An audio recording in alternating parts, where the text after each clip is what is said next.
Nah, pekerjaan-pekerjaan seperti inilah yang menjadi yang harus kita pikirkan bersama. Bagaimana cara kita mengatasi orang-orang seperti ini, ex-FPI maupun ex-HTI. Kita tidak boleh membiarkan pemerintah berjalan sendirian, ataupun GP Ansor itu berjalan sendirian. Semua kita masyarakat Indonesia yang menginginkan agar negeri ini tetap berdiri kokoh, kita harus lawan bersama-sama. Kita harus menjadi orang terdepan dalam mempertahankan NKRI ini.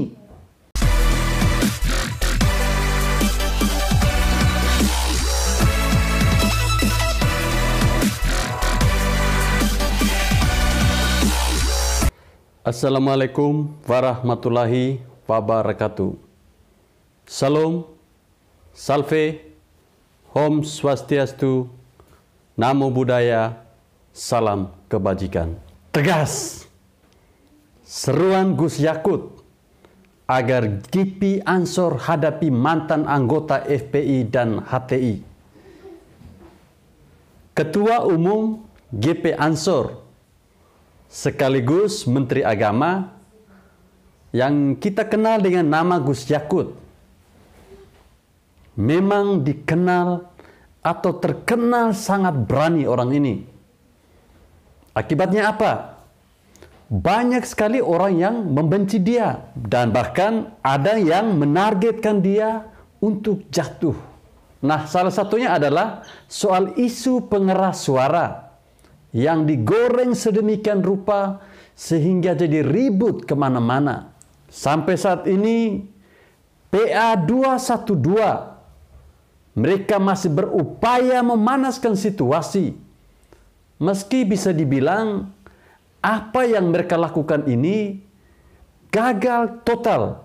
Nah, saat Gus Yakut membuka konferensi besar yang ke-25 GP Ansor di Kalimantan Selatan, beliau meminta kepada anggota GP Ansor saat menghadapi tantangan kebinekaan. Salah satunya adalah aktivitas dari aktivis mantan anggota FPI dan juga HTI. Jadi menurut Gus Yakut, jadi konsep Kongres ke depan itu benar-benar mengantisipasi situasi kebangsaan yang menurut Gus Yakut ini semakin sulit dan itu tidak mudah. Nah, tantangan kebinekaan ini masih saja muncul hingga saat ini. Tantangan itu memang masih ada. Kemudian ada kelompok-kelompok agama yang menggunakan sebagai tool atau alat untuk memperjuangkan kepentingannya. Itu juga masih masif gerakannya. Kata Gus Yakut, meskipun kita mampu membubarkan HTI dan FPI bersama pemerintah, tetapi mereka ini masih berkelindan di bawah tanah, masih bergerak dengan cara mereka sendiri. Nah, pekerjaan-pekerjaan seperti inilah yang menjadi yang harus kita pikirkan bersama. Bagaimana cara kita mengatasi orang-orang seperti ini, ex-FPI maupun ex-HTI. Kita tidak boleh membiarkan pemerintah berjalan sendirian, ataupun GP Ansor itu berjalan sendirian. Semua kita masyarakat Indonesia yang menginginkan agar negeri ini tetap berdiri kokoh, kita harus lawan bersama-sama. Kita harus menjadi orang terdepan dalam mempertahankan NKRI ini. Tentu kita tidak bisa membiarkan aparatur negara untuk menghadapi mereka sendiri, untuk menghadapi para ex-HTI dan ex-FPI dan juga sejenisnya itu. Nah, Gus Yakut juga meminta agar GP Ansor merumuskan cara-cara untuk menghadapi mantan anggota HTI dan juga FPI itu. Kalau kita perhatikan, saya yakin ucapan Gus Yakut ini pasti akan mengundang reaksi yang lumayan besar. Itu pasti ada.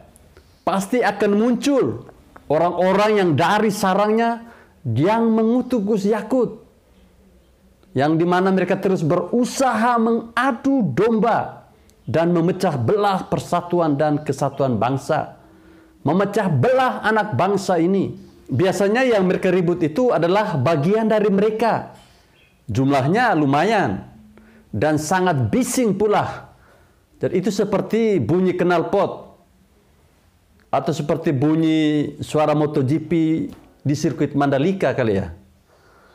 Nah, kita tahu bahwa sejak menjabat sebagai Menteri Agama, Gus Yakut ini sudah membuat begitu banyak kebijakan. Dan tentunya kebijakannya ini sangat menggebrak. Tapi karena berhubung urusannya adalah urusan agama, maka sangat mudah bagi musuh, bagi para kadrun, dan juga oposisi untuk menggorengnya, atau bahkan mereka itu sering mempelintir kata-kata dari Gus Yakut. Kita tahu kalau menggoreng isu agama itu lebih mudah dan cepat. Lebih mudah dijadikan sebagai alat provokasi. Nah, masyarakat ini kan lebih mudah terpancing emosinya. Tapi sampai detik ini, Gus Yakut seolah tidak gentar dan terus tampil menggebrak. Bahkan dengan terang-terangan dia menyebut FPI dan HTI. Padahal seorang menteri itu biasanya lebih bermain aman dengan kalimat-kalimat yang normatif. Mereka tidak langsung menyerang langsung ke jantungnya. Biasanya juga mereka itu menyebut kelompok tertentu tanpa menyebut nama secara langsung. Tapi bagi saya, Gus Yakut ini sangat berani. Saya kasih 2 jempol untuk Gus Yakut. Dia berani menyebut nama dengan jelas, HTI dan FPI. Ini dengan jelas dia memperingatkan akan gerakan mantan anggota FPI dan juga HTI yang masih dilakukan. Meski kita tahu kendaraan mereka ini telah disita atau dibubarkan. Secara tidak langsung Gus Yakut memperingatkan akan bahaya mereka kalau terus dibiarkan. Wajar saja kalau banyak yang marah dengan Gus Yakut ini. Marah itu bisa jadi berarti mereka adalah bagian dari kelompok tersebut. Dengan sok suci mereka meluapkan kemarahan pada Gus Yakut. Gus Yakut bagi mereka disebut sebagai pemecah belah. Padahal FPI dan HTI itu adalah kelompok pemecah belah persatuan dan kesatuan bangsa ini. Mereka ini adalah pemecah belah Indonesia yang sesungguhnya. Sekaligus pengecut karena bersembunyi di balik tameng agama.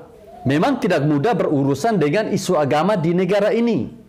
Masih banyak yang gampang disetir dengan bumbu agama dan janji kafling surga. Tapi kalau berhenti, apalagi takut dengan tekanan dari mereka, artinya mereka sudah menang. Kalau ingin melakukan sesuatu meski benar, tapi kemudian ragu karena diributkan massal, artinya mereka menang. Kita sadar selama ini negara sering kalah oleh tekanan massa yang kadang disetir oleh kelompok-kelompok tertentu. HTI dan FPI memang sudah dibubarkan. Tapi masih banyak ormas sejenis yang juga suka berulah. Belum lagi kita berbicara soal kadrun bodoh yang berdiri sendiri-sendiri. Mereka juga ini harusnya diberantas dan disikat. Kadrun ini kalau tidak bikin ribut, pasti akan dimanfaatkan oleh elit politik untuk bikin ribut. Tinggal kasih mereka nasi bungkus, otak mereka itu akan mampet, tidak bisa berpikir jernih. Baliho saja mereka sembah. Di mana itu otaknya?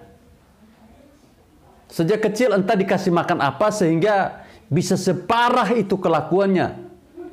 Tapi tetap saja ada yang bela mati-matian.